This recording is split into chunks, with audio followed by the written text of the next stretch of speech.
सब प्याले के अंदर व्यवस्थित होते हैं। ठीक है, तो पुष्पासन के आधार पर हम इसको 3 भागों में बांटे। उसके बाद हम देखते हैं, मैंने आपको बताया कैलिक्स और करोला। अब थोड़ा सा समझ लीजिए कैलिक्स होता क्या है। कैलिक्स पुष्प का जो हरी पत्तियां, गुलाब में आप आराम से देख सकते हैं, पुष्प के बाहर की तरफ हरी पत्तियां पाई जाती, ग्रीन लीव्स, है ना। उसके बाद जब कली रहता है तो हरी पत्तियां उसको दबा के रखती है, जब खिल जाता है पुष्प तब पत्तियां क्या हो जाती है, नीचे हो जाती है, तो उसको हम कैलिक्स बोलते हैं। उसी को हम सेपल्स के नाम से भी देखे थे वहाँ पर। ये कई आकार की होती है, कीपाकार, नलिकाकार, घंटाकार, द्विओष्ठी, बहुओष्ठी, इस प्रकार कई आकार की होती है। अब इनका काम क्या है, इनका काम है प्रोटेक्शन देना।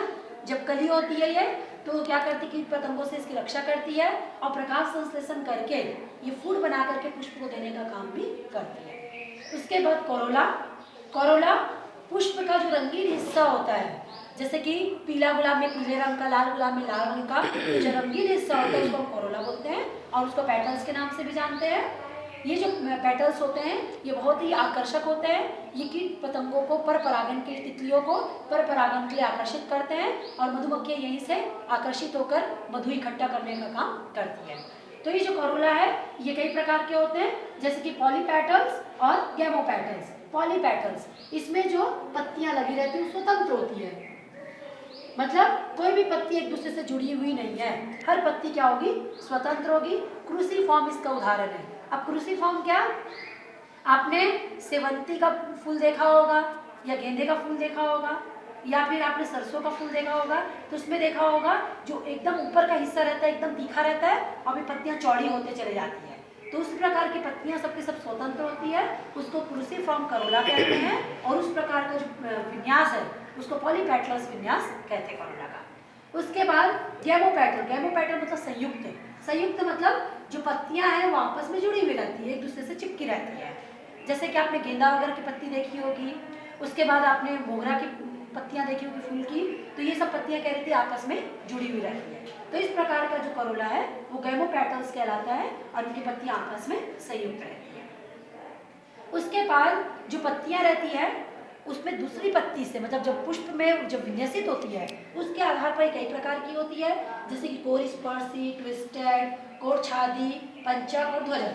कोरस्पर्शी, स्पर्श नाम से पता चल रहा है, जब ये लगी रहती है पत्तियां जब जुड़ी रहती है, तो मैं आपको इस तरीके से पुष्प उसमें के आधार पर ही बता रही हूँ। जब हम इस टाइप से बनाते हैं तो ये देखिए, स्पर्श मतलब एक पत्ती दूसरों को स्पर्श करती है, यहाँ पर छू रही है, और ये पत्ती यहाँ पर भी इसको स्पर्श कर रही है, ये पत्ती यहाँ पर भी स्पर्श कर रही है। तो जब एक दूसरे को स्पर्श करती है तो इसको कोरस्पर्शी बोलते हैं। ट्विस्टेड, जब एक दूसरे को इस प्रकार से ढकती है और दूसरी पत्ती पहले के नीचे चली जाती है तो इसको ट्विस्टेड बोलते हैं। कोरछादी, जब एक पत्ती दूसरे को काटती है, इसके कोनों पर इसको काट देती है, तो इस प्रकार की पत्तियां कोरछादी कहलाती है। पंचक, जिसमें पत्तियां 5 होगी उसको पंचक कहते हैं। ध्वजक, जैसे मटर वगैरह में पत्तियां बोट के आकार की होती है उसको ध्वजक कहते हैं। ठीक है, तो इस प्रकार पत्तियों के आकार के आधार पर हमको कई प्रकार से बांट सकते हैं। उसके बाद देखते हैं हम पुमंग, जो कि इसका मेल आर्गन है ना, नर जननांग है, इसको एंड्रोशियम के नाम से भी जानते हैं। इसी में आपका एंथर है और इसी के अंदर पराग के कण बनते हैं। ठीक, तो अब ये जो एंथर है कई प्रकार के होते हैं, जैसे बेसिफिक्स। बेसिफिक्स मतलब उसके डोर्सल सरफेस से यदि उसकी जो क्या बोलते हैं पुमंग है यदि वो जुड़ा रहता है तो उसको बेसिफिक्स बोलते हैं।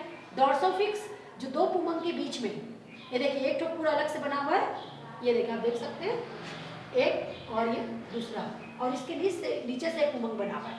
ठीक है, तो इस प्रकार का डोर्सिफिक्स कहलाता है। बेसिफिक, डोर्सिफिक, एडोनेट्स मतलब चिपका हुआ, मुक्तदली मतलब स्वतंत्र। इसका आपकी बुक में बहुत अच्छा चित्र दिया हुआ है, आप देखेंगे तो एकदम आपको आराम से समझ में आ जाएगा। मुक्तदली मतलब स्वतंत्र, मतलब हवा के झोंकों के साथ वो आसानी से इधर उधर हिल डुल सकता है ना, कहीं से भी बीच से जुड़ा रहता है तो इधर भी हिल जाता है इधर भी हिलता है, तो इस प्रकार का कहलाता है आपका मुक्तदली। उसके बाद में यदि ये जो एंड्रोशियम है, जो यदि दल मतलब पत्तियों के साथ चिपके हुए हैं तो दल लग्न कहलाते हैं, और परिदल मतलब इसके बाहर वाले हिस्से से चिपके हुए हैं तो परिदल लग्न कहलाता है। एक एंड्रोशियम दूसरे एंड्रोशियम से जुड़ा हुआ है तो पूजायन कहलाता है। गायनेशियम से जुड़ा हुआ है तो गायनो लग्न कहलाएगा। या दल लग्न कहलाएगा, या फिर हाँ गायनोदल कहलाएगा। ठीक है, तो इस प्रकार जिसके साथ ये चिपका हुआ रहेगा उसी का लग्न शब्द बस आपको जोड़ना है। ठीक है, तो ये हमने देखा पुमंग के पूरे प्रकार और किस तरीके से दूसरे के साथ में चिपक कर अलग अलग तरीके से बनाता है। ठीक है, अगली कक्षा में हम देखेंगे इसका जो फीमेल आर्गन है, जो गायनेशियम है, वो किस किस प्रकार का होता है और पुष्प के क्या कार्य है, पुष्प क्यों आवश्यक है ना, और फूलों में पुष्प क्यों पाए जाते हैं, इसका वर्णन हम अगली कक्षा में